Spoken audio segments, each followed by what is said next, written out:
Xenofobia akut terjadi di Amerika saat ini. Sebuah survei dari lembaga kenamaan di Amerika mengejutkan hasilnya ketika xenofobik naik tajam hingga 70% dari 1.100 orang yang disurvei secara acak. Xena asal kata bahasa Latin yang artinya asing, mengartikan secara sederhana arti xenofobia adalah ketakutan atau kebencian terhadap orang asing. Orang asing dalam kategori di Amerika saat ini adalah anti-Cina xenofobik, sangat membenci orang keturunan Cina atau orang Cina. Kita semua tahu kebencian itu tidak ada kecuali ada yang mengajarinya. Dan yang paling mudah diangkat tentang kebencian tersebut adalah dengan dalil agama, di mana kebencian dengan ras kuning tertera di Taurat versi Amerika, juga ada dalam kutipan ayat agama Kristen versi pelintiran yang beberapa bulan ini ditebar tentunya oleh pihak pemain politik. Kita juga semua tahu bahwa Chinese descendant atau perantauan sudah 5 generasi ada di Amerika. Sejak Gold Rush di sisi barat Amerika di sekitar tahun 1849, tenaga kerja asal Tiongkok sudah menetap di Amerika. Mereka disebut ABC, American Born Chinese. Urusan corona merembak pertama di Cina dan disebar keluar ke Amerika diklaim pihak Trump sebagai Wuhan flu adalah pendiskreditan dan pencitraan negatif atas Cina yang pastinya membawa terciptanya kebencian atas orang Cina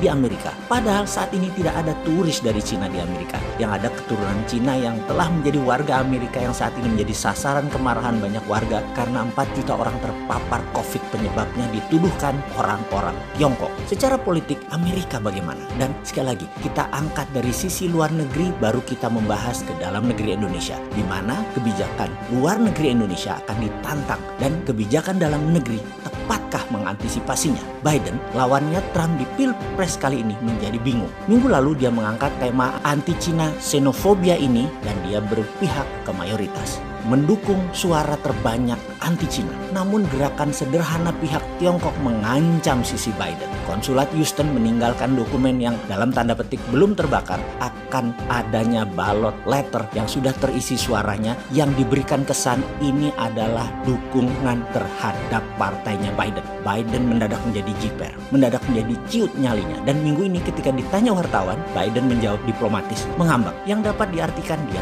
takut bersuara karena memang ada udang di balik rempeyek. Biden punya kartu truf yang jelek citranya di tangan Cina. Cina bisa buka setiap saat hal ini. Dari sisi Trump ini menambah amunisi dia. Kita semua tahu Trump tega untuk membelah bangsa Amerika demi jabatan. Jualan yang menekan minoritas itu sering dia lakukan. Xenofobia adalah ciptaan tim kampanyenya dan itu diulang-ulang dilakukannya dengan ciri khasnya yaitu Wuhan flu. Penyebab resesi Amerika adalah Tiongkok. Penyebab banyaknya kematian di Amerika karena COVID adalah Tiongkok penyebabnya. Penyebab pengangguran meningkat di Amerika adalah Tiongkok. Strategi ini dalam buku perang klasik namanya common enemy atau musuh bersama, dan musuh bersama itu harus diciptakan. Hal ini menjadi peluang Trump masih bisa 4 tahun lagi menjabat di Gedung Putih. Tapi sebentar, jujur deh, entah mengapa saya ini sangat tidak suka Trump akan rasisnya, akan membelah-belah bangsanya. Saya benci sekali, namun mengharap Trump menang. Karena dengan Trump menang, Amerika bubrah.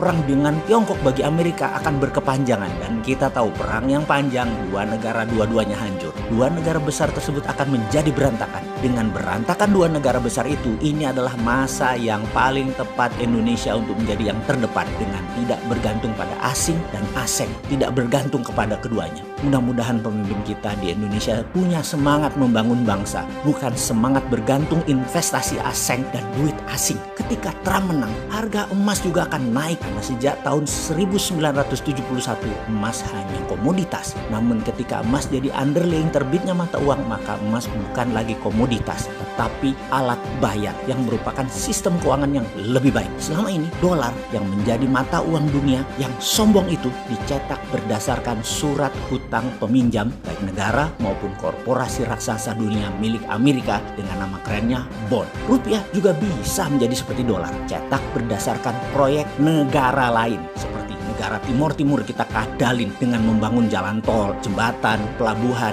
Di sana kita bangun pakai rupiah kita. Papua Nugini kita kerjain, bangun infrastruktur di sana. Banyakin aja kita cetak rupiah. Juga di Nauru, Fiji, Kepulauan Solomon, Sri Lanka, selatan Filipina yang miskin, kita bangun apa saja yang mereka mau. Kereta api dari selatan Filipina sampai ke utara Filipina. Apa aja proyeknya kita bangun pakai rupiah kita. ini kita bisa lakukan pada saat kita memanfaatkan perang dua gajah Amerika Tiongkok yang kita malah aktif mendukung keduanya untuk bedil-bedilan. Yuk kita siapkan sandiwara ke negara tetangga kita yang kita bikin butuh proyek lalu kita bangun pakai rupiah. Semoga punya nyali.